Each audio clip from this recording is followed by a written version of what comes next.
Como eu disse na última semana, o ideal de vida cristã em comunidade, seja no nosso lar, seja na igreja, seria aquilo que diz o Salmo 133, viverem unidos os irmãos. Isso seria, de fato, o mais ideal. Todavia, sabemos que as coisas não funcionam assim. Tiago ele vai falar aqui a respeito de guerras, e as guerras entre homens começam por conta de suas guerras internas. Tanto é, não sei se vocês viram, mais uma vez, né? Está lá agora o Irã atacando Israel e a guerra para todo lado. E essas coisas começam por conta de guerras internas. Sempre foi assim. O certo seria, de fato, a unidade, a comunhão, mas nós vemos, desde Gênesis, pessoas brigando entre si, querendo o mal do outro, matando o outro. Nós vemos o próprio Absalão conspirando contra o seu pai. Nós vemos no Novo Testamento, Paulo dizendo às duas irmãs, Sintique e Evódique, dizendo assim, vocês precisam pensar de forma uníssona, igual. Mesmo dentro da igreja, vocês ficam com briguinhas, com divisões, e as coisas não devem ser assim. Aqui no versículo 11 e versículo 12, Tiago vai dizer de um irmão falando mal do outro. E é claro que as coisas não eram para ser dessa maneira. E tudo isso devido ao que ele disse logo no início, aos prazeres que militam em nossa carne. A nossa cobiça, a nossa inveja é a causa maior das brigas em escala maior. Tudo por conta disso que há entre nós. Então vamos ler aí do versículo 1 até o versículo 4, o restante eu vou explicando no decorrer da mensagem. Tiago, capítulo 4, versículo 1. De onde vêm as guerras e discórdias que há entre vós? Será que não vem dos prazeres que guerreiam nos membros do vosso corpo? Cobiçais e não conseguis, matais e invejais, e não podeis obter, brigais e fazeis guerras. Nada tendes porque não pedis, pedis e não recebeis porque pedis de modo errado, só para gastardes em vossos prazeres. Infiéis, não sabeis que a amizade do mundo é inimizade contra Deus? Portanto, quem quiser ser amigo do mundo se coloca na posição de inimigo de Deus. Tiago, ele vai falar da importância de termos comunhão com Deus, de termos uma vida de oração, para que de fato, assim, nós possamos ter uma vida em paz com o próximo. E ele vai fazer um grande alerta aqui, que de fato, nós devemos tomar muito cuidado, é com as paixões desse mundo.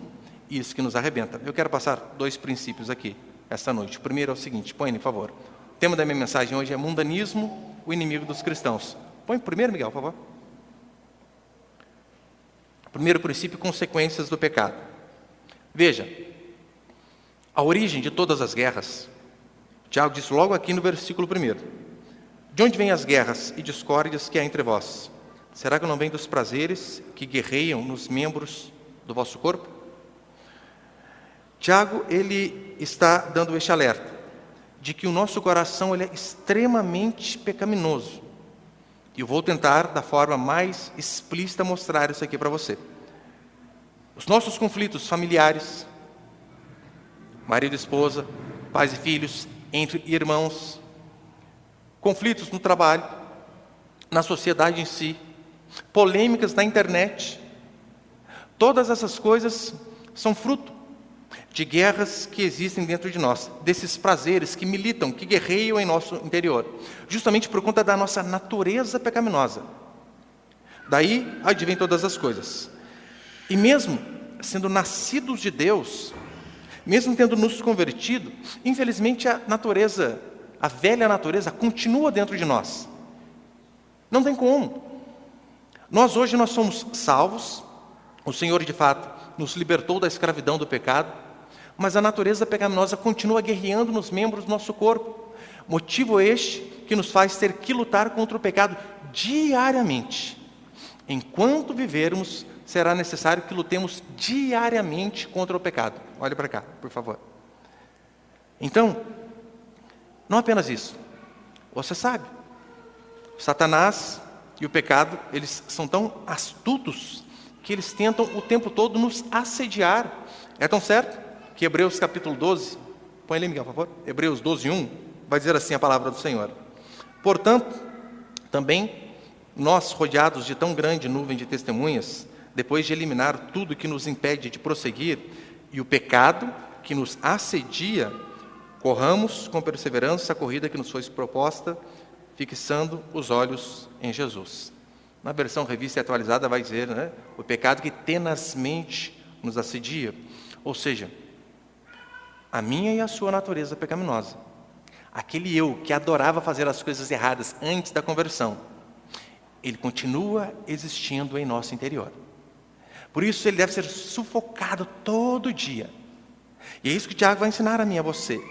Nós somos assediados pelas nossas próprias cobiças, ele diz no versículo 1. É interessante que a palavra prazeres, que ele vai usar aqui no versículo 1, né? De onde vêm as guerras e discórdias que há entre vós? Será que não vem dos prazeres que guerreiam? Essa palavra prazeres, traduzida do grego, ela não especifica se é um prazer lícito ou se é um prazer ilícito. Não dá para entender. Nós vemos usada na Escritura, na maioria das vezes, de forma negativa, sim, mas Tiago não especifica. Porque, veja, satisfazer os nossos desejos carnais ou glorificar a Deus são sempre as duas escolhas que estão diante de nós. Ou nós fazemos aquilo que é correto e Deus é glorificado, matando a nossa carne, ou nós cedemos, satisfazemos a nossa carne e Deus é desonrado. Só há esses dois caminhos. E os prazeres carnais, eles podem, né, a princípio, até serem permitidos, lícitos, mas eles podem se transformar em algo pecaminoso.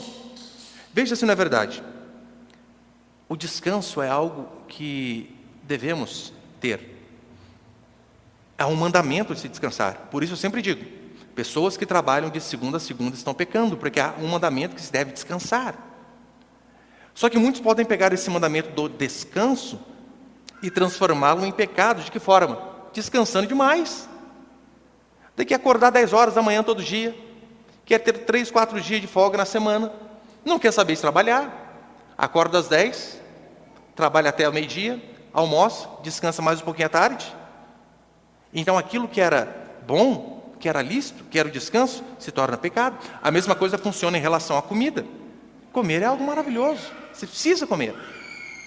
A comida, ela tem o poder não apenas de sustentar a mim e a você de pé, mas ela também traz deleite, prazer, é algo fantástico. Só que você pode pegar essa necessidade e transformá-la em pecado. De que forma? Comendo demais, cometendo o pecado da gula. Cuidar do corpo é algo que devemos fazer. Nosso corpo é templo do Espírito. Só que muitos vão para extremos e fazem o quê? O corpo vira um ídolo. Vira um ídolo. A pessoa se transforma em alguém extremamente vaidoso, preocupada apenas com a sua imagem, com aquilo que o seu exterior representa. O nosso coração, ele é um campo de batalhas, e os nossos prazeres são, na verdade, um exército muito bem armado, que estão ali, o tempo todo guerreando contra nós. E este exército, que são os nossos prazeres, eles têm de seus soldados rasos aos seus generais. Tudo para fazer com que eu e você venhamos a cair e não glorificar a Deus. Por que existe, de fato, essa luta contra o pecado? Ora, o pecado é prazeroso. Eu queria dizer aqui para você, não vá para o caminho do pecado, que não é bom, é só desgraça. Verdade, tem desgraça no final, mas no começo é bom. Tinha uma irmã de nossa igreja, que ela dizia para mim, pastor, eu sabia que a maconha era errada, mas é um negócio bom. Eu não sei nem o gosto desse negócio, mas ela falou que era bom. Ela tinha sérias dificuldades com isso, porque se o pecado fosse horrível desde o começo, ninguém caía, gente. Ninguém cedia. Ceder ao pecado traz consequências terríveis. Ele nos satisfaz momentaneamente, a nossa carne se alegra, mas se você é um cristão genuíno, você vai ficar acusado, triste, angustiado, e consequências terríveis ainda virão sobre a sua vida. Então você deve colocar na balança. E quais essas consequências? Ele disse logo no primeiro versículo, né? De onde vêm as guerras? Guerras e discórdias vêm devido ao pecado. Não só isso, no versículo 2, cobiça. Vocês cobiçam e nada têm. Conhece aquelas pessoas que a vida delas é olhar para a grama do vizinho? A grama do vizinho é sempre a mais verde, sempre a mais bonita. Ela não consegue se contentar com aquilo que ela tem, mas está sempre de olho no outro. É terrível. Você passa por isso, eu passo, todos passamos. Olha, eu fiquei durante muitos anos com um Escort 94, eu acho. 96, não lembro. Antigão, com um furo desse tamanho no escapamento. Eu entrava na rua, os meus filhos já abriam o portão de casa porque sabiam que eu estava chegando. E depois de muito tempo com um carro velho, eu troquei com um carro semi-velho, que continuava velho, uns anos um pouquinho ali. E eu estou feliz da vida com o meu carro 2005. E às vezes eu saía à noite na garagem só para olhar o carro. Como que pobre é, né? Gente, que carrão. 2005 não tem nada de acessório. Eu estava feliz. Até que o meu vizinho trocou a Paraty bolinha dele com o Honda Civic. Acabou minha alegria. Na hora, já comecei a ficar insatisfeito, ingrato. Por quê? Cobiça e inveja. E a desgraça maior ainda, não é só quando você cobiça as coisas do outro e não consegue. Por vezes acontece de cobiçar, se conseguir e conseguir coisas até maiores do que o outro. Mas a desgraça maior vem depois de conseguir essas coisas e perceber que aquilo não preencheu o vazio existencial do meio do seu coração. Aquele prazer que você achou que aquele bem, que aquele relacionamento, que aquele dinheiro traria, não trouxe. Você pensou, olha, o dia que eu tiver aquilo que o outro tem, serei feliz. E você conquista e não é feliz. Isso é uma desgraça. Ou seja, a pessoa mundana, ela vive num estado de eterna cobiça. Lembra Eva? Eva olhou para o fruto, viu que ele era agradável, gostoso, bonito aos olhos. Ela comeu, mas não foi tudo aquilo que ela achou que seria. Desgraça. É sempre assim. Você tem um carro e você não se contenta com o carro. Você quer o mais novo. Aí você consegue um carro do ano. Você pensa, puxa, só tem um, tinha que ter dois, um reserva. Se dá um problema nesse aqui, eu tenho reserva. Daí vem o segundo carro, vem o terceiro e você... Não, é uma casa. É uma casa, é a segunda, é a terceira. Não, mas são viagens. A primeira viagem, a segunda, a terceira. E nada acaba preenchendo. Assim é o ser humano. No versículo 2, ele vai dizer, né? Cobiçais e nada tendes, cobiçais e não conseguis, matais e invejais. Talvez essa expressão matar aqui não seja de fato literal, apenas uma força de expressão, apenas para mostrar que de fato a pessoa invejosa, mundana, que vive a cobiçar as coisas, ela está disposta a fazer tudo para satisfazer os seus prazeres. Que é um exemplo bem prático, todos devem conhecer alguém assim. Pessoas que às vezes nós vemos, julgamos extremamente equilibradas, centradas, inteligentes. Aí do nada, depois de 30 anos de casamento, larga a mulher com os filhos para viver uma aventura com uma novinha. Como assim? Um cara extremamente inteligente, centrado. Como ele faz isso? Eu conheço uma moça que abandonou os 4 filhos com o pai e meteu o pé para se envolver com um cara que é pior que o marido. Por que essas coisas acontecem? Ora, a explicação é apenas uma. Loucuras acontecem porque o ser humano faz de tudo para satisfazer os seus desejos carnais e egoístas. Assim é o ser humano sem Deus. Tudo para satisfazer os seus desejos. Porque esta guerra que nós temos internamente, muitos por vezes não conseguem vencer. Só que eles esquecem que assim como o pecado traz prazer, assim o pecado tem consequência. É como se você compra num cartão de crédito, você vai comprando, passa. Fala se não é uma delícia, gente, comprar no cartão de crédito. Uma vez eu vi uma pesquisa dizendo isso, né, que comprar no cartão, ele passa a sensação de você estar enganando o vendedor.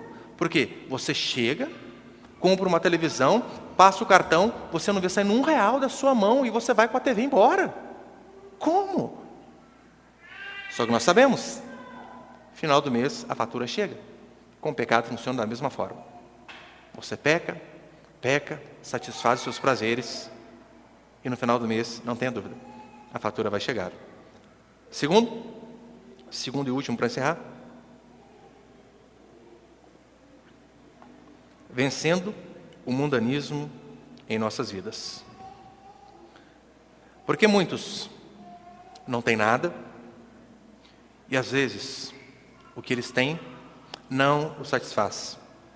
Tiago vai dizer, porque vocês pedem as coisas para Deus, mas vocês pedem de forma errada. Finalzinho do versículo 2 e o versículo 3 é isso que Tiago vai dizer. Brigais, fazei guerras, Nada tendes, porque não pedis. Pedis e não recebeis, porque pedis de modo errado, só para gastardes em vossos prazeres.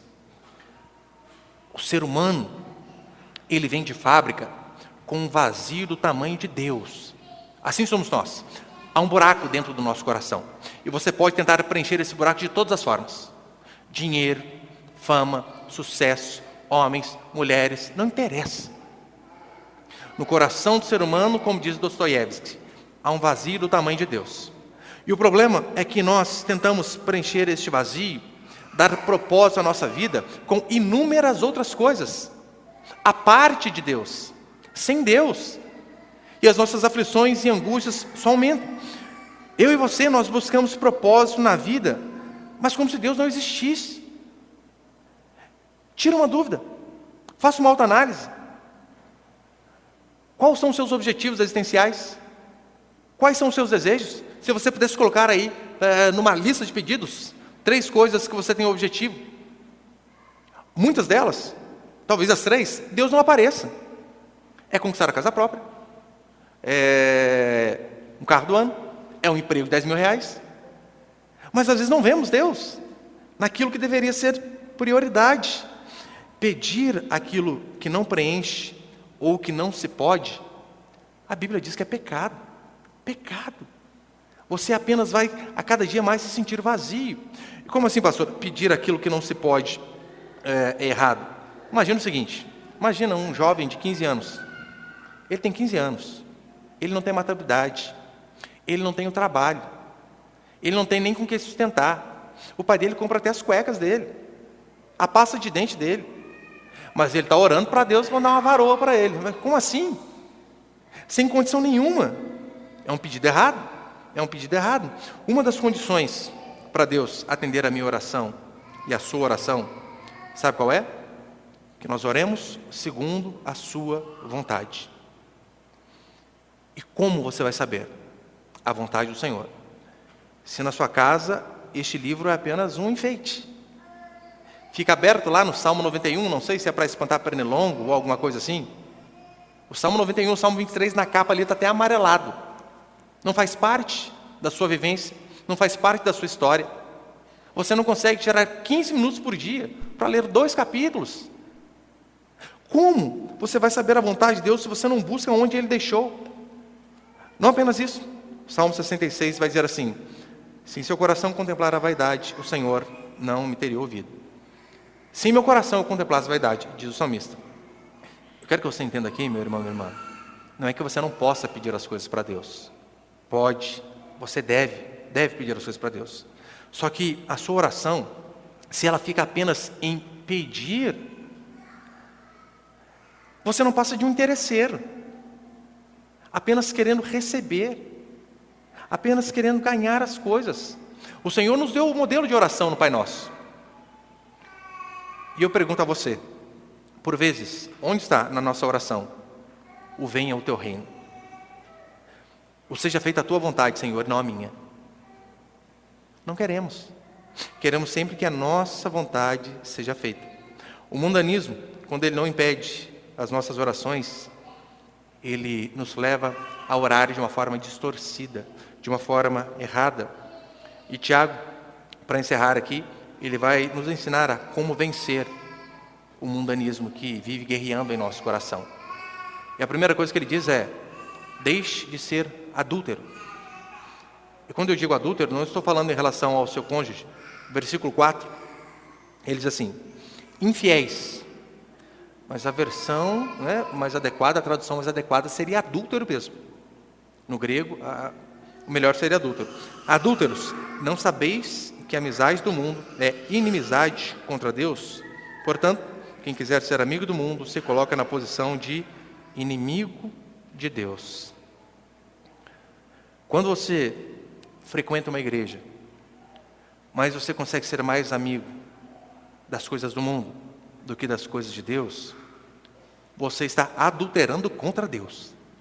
Quando você frequenta uma igreja, quando você tem um conhecimento a respeito daquilo que é correto, mas o que direciona a sua vida, o que te dá direção, o que te dá norte, não são as coisas divinas, Mas as coisas mundanas, você está traindo a Deus, é isso que Tiago diz. Eu sei que depois ele cita o versículo 5, e eu confesso um versículo um tanto quanto difícil de entender. Ou pensais ser sem motivo, que a Escritura diz, o Espírito que ele fez habitar em nós tem muito ciúme. Tiago, quando ele diz a respeito, a Escritura diz, você vai procurar, de fato, no Antigo Testamento, essa citação, e você não acha de forma explícita. Não se sabe se ele pegou um pedaço de um versículo, depois um pedaço de um outro. E há basicamente dois entendimentos para este versículo aqui, quando ele diz, que o Espírito anseia por nós com ciúmes. Primeiro, que se ele está falando do Espírito com E maiúsculo, no sentido do Espírito Santo, o entendimento que se teria é o seguinte: quando nós amamos o mundo, Deus tem ciúmes de nós. Mas o segundo entendimento, que é o Espírito ali com E minúsculo, no sentido de Espírito, lá de Gênesis, lembra quando Deus soprou em nós a vida? Aquele Espírito é um Espírito que tem ciúmes, desejos e paixões que precisam ser controlados. E pelo menos eu vejo que, entendendo dessa segunda forma, o versículo 6 faz um pouco mais sentido. Por quê? Olha o que ele vai dizer no versículo 6. Todavia, ele nos dá maior graça. Portanto, ele diz, Deus se opõe aos arrogantes, porém dá graça aos humildes. Aqui é uma citação de Provérbios 3:34. O que você precisa fazer para se ver livre do mundanismo e conseguir, de fato, ter uma vida de devoção, de oração a Deus? Tiago vem e explica. Humildade e humilhação. Não há outra forma. A forma de se conseguir, de fato, vencer os pecados que guerreiam em nosso interior é seguir esse espaço que ele vai dar. E a partir do versículo 7 nós vemos, que ele dá algumas dicas para mim e para você. Versículo 7 ele vai dizer assim: assim, sujeitai-vos a Deus, mas resisti ao diabo, e ele fugirá de vós. Sujeitai-vos a Deus. Por que sujeitai-vos a Deus? Porque eu e você detestamos nos sujeitar a quem quer que seja. Toda vez. E olha, aqui na nossa igreja nós pregamos, e bastante, a respeito de liderança masculina, de qual o formato ideal da família. Embora a sociedade tenha perdido este norte, nós sempre estamos dizendo aqui, o homem deve liderar, o homem é o cabeça, é ele quem governa a casa e a mulher a auxilia. E muitas irmãs aqui, ouvindo, sabendo disso, toda vez que eu falo sobre submissão ao marido, elas torcem o nariz. Porque ninguém gosta. Se sujeitar a qualquer que seja, ninguém gosta. E a Deus também não. Sabe por que você, por vezes, não gosta de se sujeitar a Deus? Porque, em muitas das vezes, a sua vontade não é a vontade de Deus. E você quer que a sua vontade seja feita. É por isso que na oração ele diz, que seja feita a tua vontade, ensinando a minha a você orar no Pai Nosso. Que seja feita a tua vontade e não a minha. Porque na maioria das vezes nós queremos que a nossa vontade seja feita. Eu não sei se você já chegou a ter que fazer esse tipo de oração, mas é aquela oração que dói na alma. Como assim? Eu lembro que o dia que eu fui pedir as contas do meu trabalho, depois de 10 anos, sendo militar, estabilizado, concursado, que eu fui pedir desligamento para ser pastor. Meu Deus, que dificuldade. Nossa, eu tremia inteirinho. Eu lembrava deste versículo, que seja feita a tua vontade e não a minha, e eu ficava, Senhor, será? Será que é mesmo? Será que não são vozes da minha cabeça? Porque nós não queremos. Queremos sempre que a nossa vontade seja feita.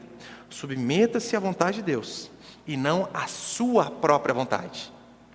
Esta é a primeira dica que Tiago dá para mim e para você, para que consigamos vencer os nossos pecados e essa luta que milita contra nós.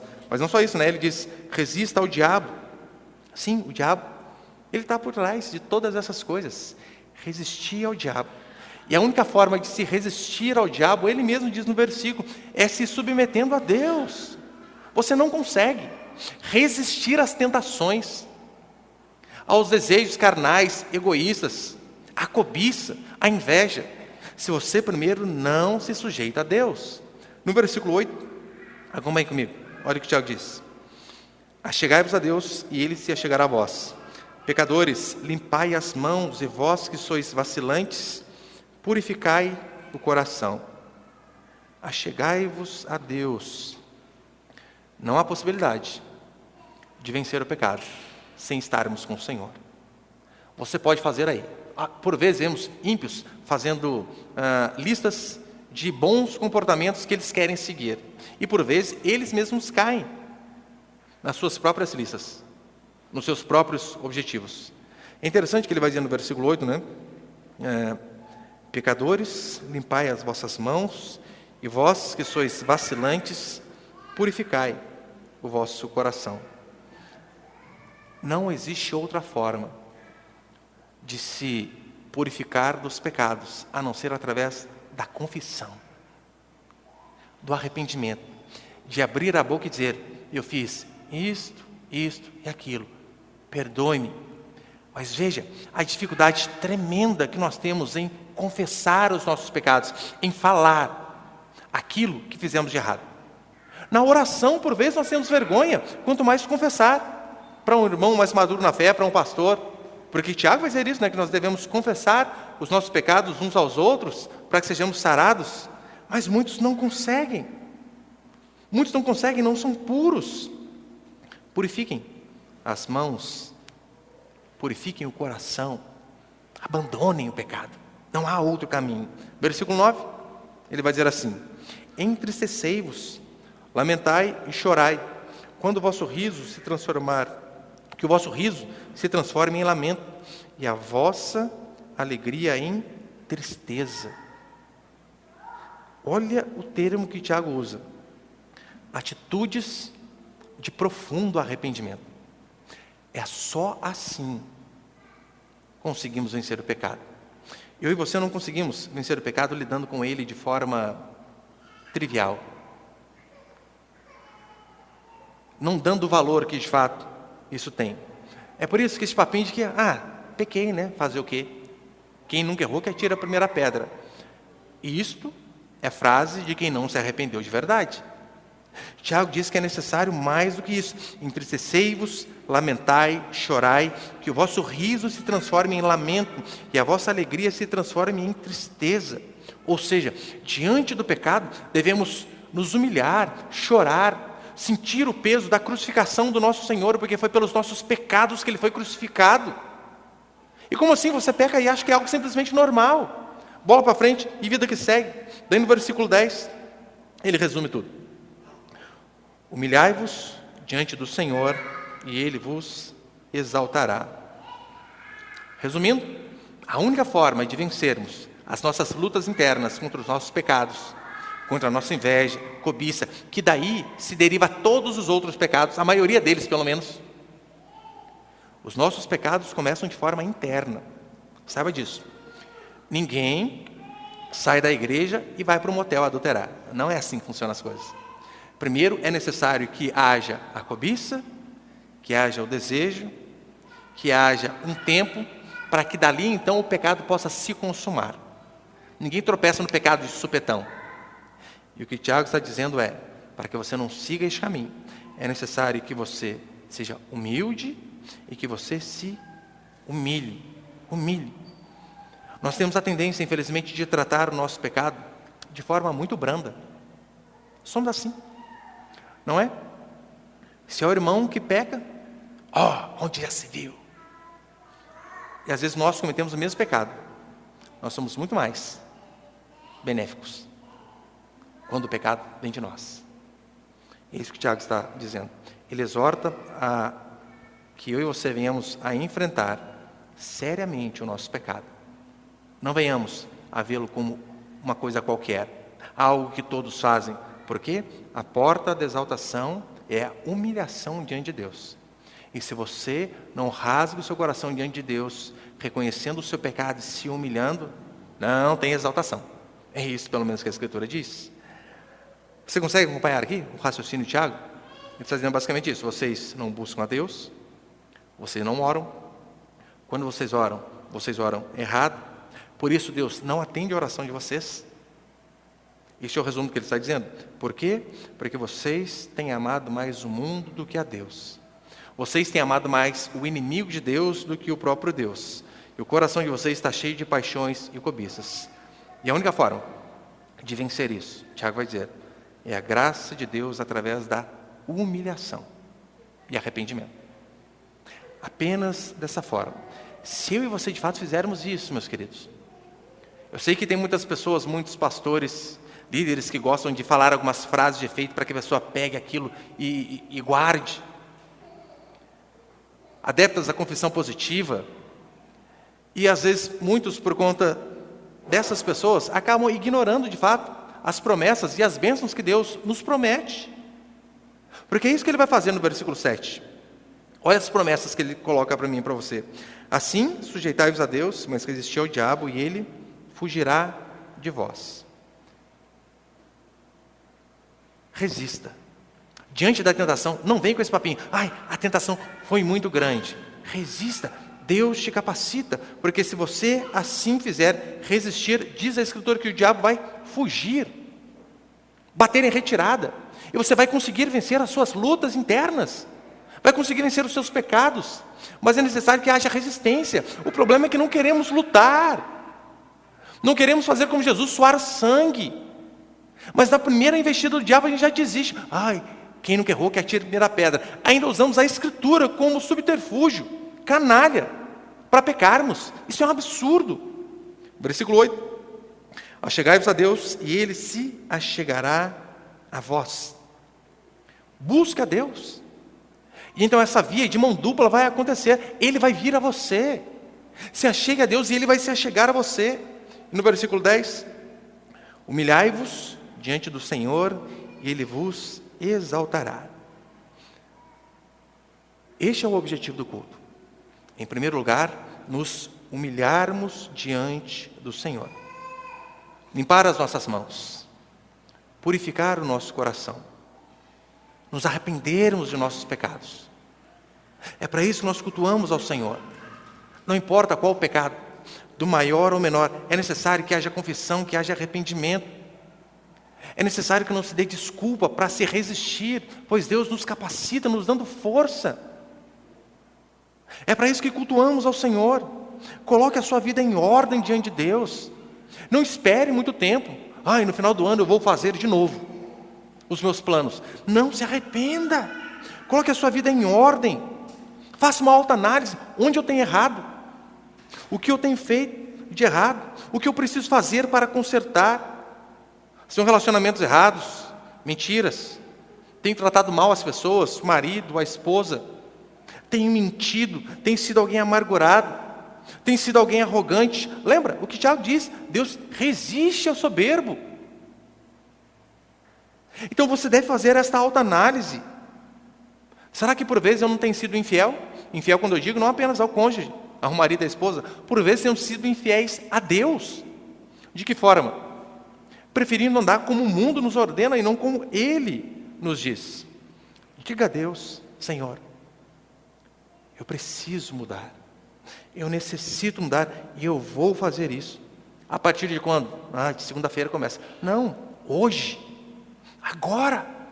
É assim que eu e você devemos fazer.